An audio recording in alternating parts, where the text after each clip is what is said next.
My brother and I do not get on. When we were younger, he'd go out of his way to make my life a living hell. To my parents' credit, they did tell him off for it when they caught him, but they both worked long hours and didn't have the energy to deal with our arguments. This continued into adulthood. He was salty that he failed his college course the first time around. There was a bad argument in our family a while ago, and it all started because I refused to decorate my brother's living room.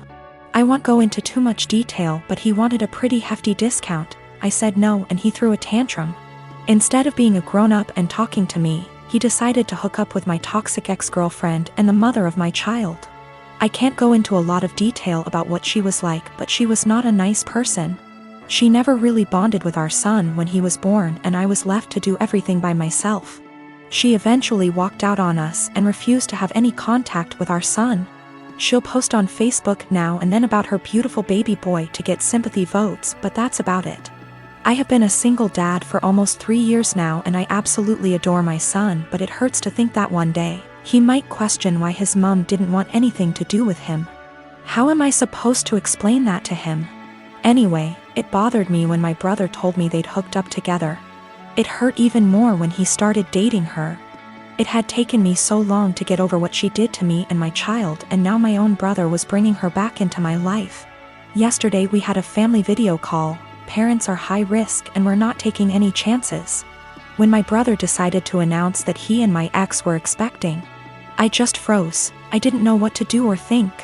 I could feel myself starting to cry a little bit, and it got a bit harder to breathe. Eventually, I decided to just congratulate them and then made up some lie about needing to put my son down for a nap and left. I received a bunch of messages from my brother and his GF telling me that I stole their thunder. After I left, my parents and some other family members started worrying if I was okay, and not really focusing on their news. My uncle told me that I should have just been a man and stuck it out instead of making excuses to get out of it. After all, it was expected that our kids would be raised around each other. I feel like maybe I shouldn't have left the call, but at the same time it would have been worse if I'd stayed and had a full-blown panic attack in front of everyone. Some of the family members are split and have argued that I won't be able to avoid my brother and his family forever, but others believe I was in the right to leave that situation. I don't know what to think. My parents aren't happy, but they don't have the energy to deal with all the hassle my brother would cause. They actually cut him off for a little while when he started dating my ex, but he phoned them constantly and, again, can't go into much detail, but he said he'd do something not so good. They keep him at arm's length, but I have told them not to cut contact because of me. If they want to cut contact on their own accord, then that's fine, but I do not want to be the reason that they have to deal with his tantrums. The rest of the family, for the most part, weren't happy about it but accepted it, or pretended to, when they started getting a bit more serious. My uncle, who told me to be a man, thought it was funny. That's just the kind of person he is. Not for my sake, but for the sake of my son. I don't want to put him through all that. I married my wife Elise 12 years ago. She has a 16-year-old daughter, Anna, from her previous relationship, and we have a 7-year-old son as well. From pretty much the beginning of our relationship, Anna and I have never gotten along. I don't know how to emphasize that it is not because of a lack of trying. She just does not like me. When she was young, she was just scared of me and afraid I'd tear their family apart. Nowadays it's more of a neutral dislike rather than strong antipathy, so I suppose that's progress. Elise is a stay-at-home mother, so she relies on me for income.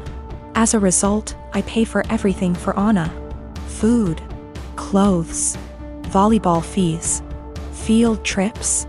I take an interest in her hobbies. I go to her games. I'm not saying I'm perfect, but I try my damn hardest to be the stepfather I can. But it's so hard. Always giving me curt one-word responses. Always having to have an attitude. She does things to get a rise out of me. Staying out late reeking of booze. Always trying to sneak boys in. Typical rebellious stuff.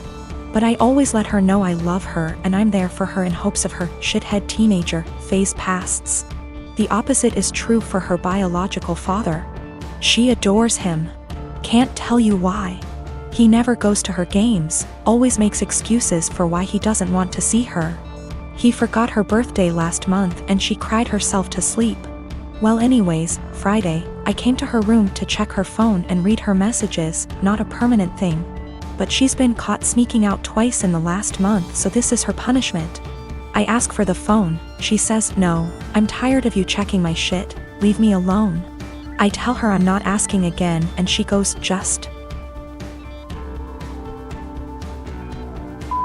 off already. You're not my real dad. You never have been. Stop acting like you can tell me what to do," before getting up and slamming the door. Like I said, guys, I'm tired. Tired of the blatant disrespect. Of being the verbal punching bag while still providing more for her than anyone else in her family. We haven't really talked since until this morning during breakfast. She asked if I could pay for her plane tickets so she could see her boyfriend cross-state. Like I said, her mom doesn't work and her dad is a POS, so I normally would be the one to cough up the money. Not this time. I responded, "Go ask your real dad." I could tell she was hurt. Tears swelled up from her face and she excused herself from the table. My wife took me aside later and said my comment was extremely disrespectful. I said if anything's disrespectful, it's her treating me like a doormat and a credit card.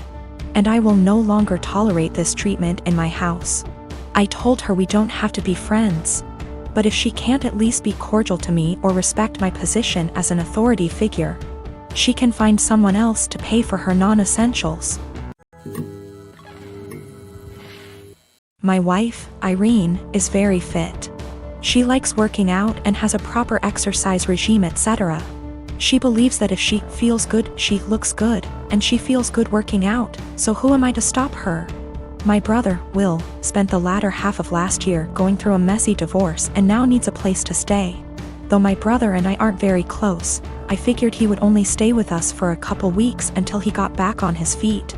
Will is a typical gym rat. He's always on a very strict diet, always working out and bragging about his gains.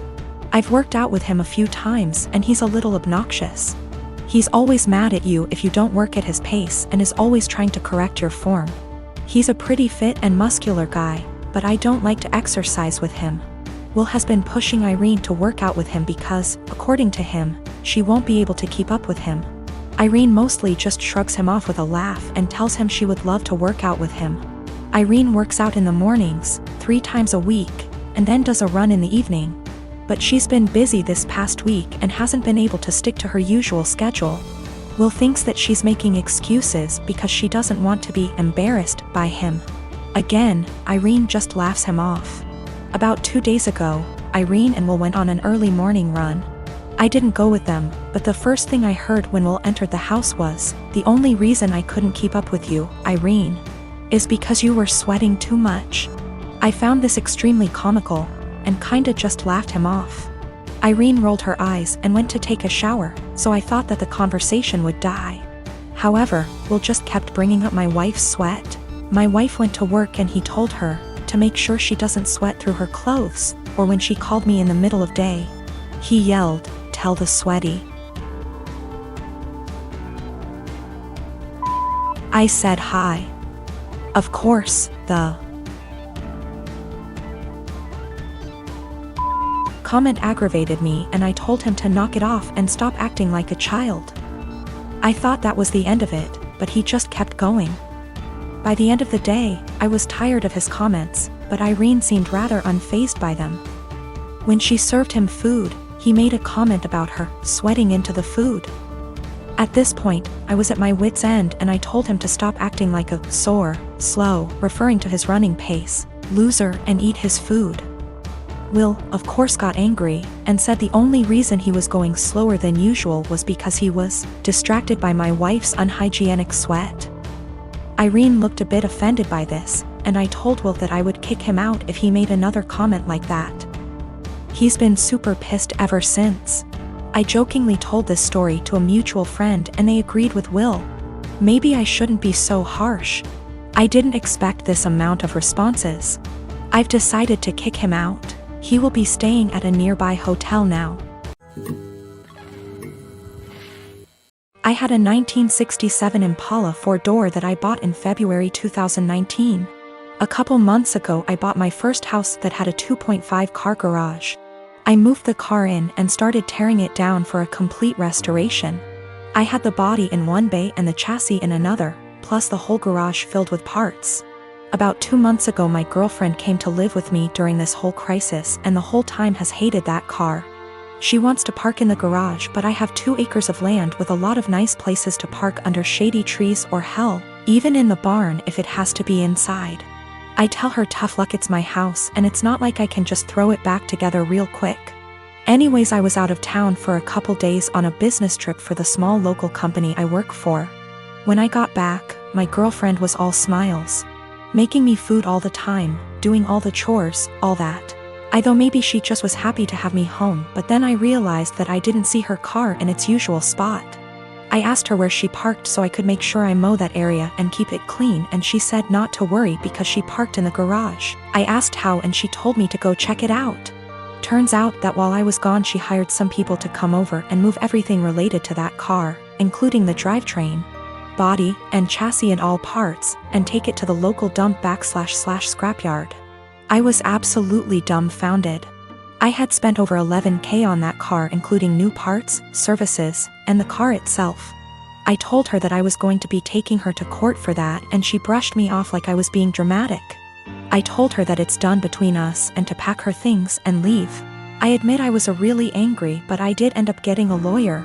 And as I have all the receipts for all that money spent, and I have her on my house's security cam footage letting the guys in and watching them take it all, I think I can win.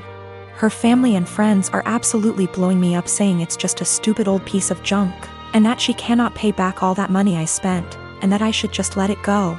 But I have been putting all my time, effort, and money into that car for 1.5 years now, and god damn it if I am not going to get justice for what she did. I got a call from her mom about 20 minutes ago, and she told me that I was ruining her daughter's life over a stupid car. I told her she ruined her own life. I've been gathering documentation and stuff, and I'm about to head down to the police station and file a report, as suggested by lots here. Went to the police station last night, was told to come back in the morning. Just got back and filed an official report against her for grand larceny and grand theft auto. I showed them all the receipts I had for the car and the footage of her letting the guys come and take it, as well as the title for the vehicle in my name.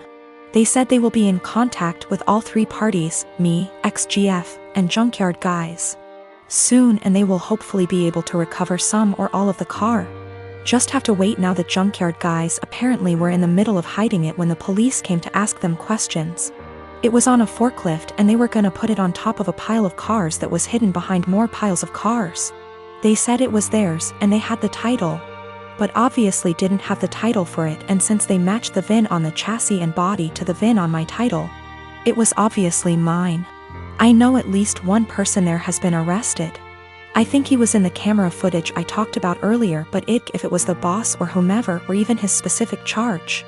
They also told me they would be looking into this specific junkyard for any other vehicles reported stolen. They said they haven't been able to get in contact with my ex just yet, but they're working on it. I'm just so glad they found my car. Luckily, I made quite an album of pictures detailing me tearing down the car, and so I can use that to prove what parts they had were mine, so I can hopefully get most or all of it back. Police haven't let me take it back home yet, as they say it is evidence or something, so hopefully I can get it back eventually. Thank you all so much for the support and advice.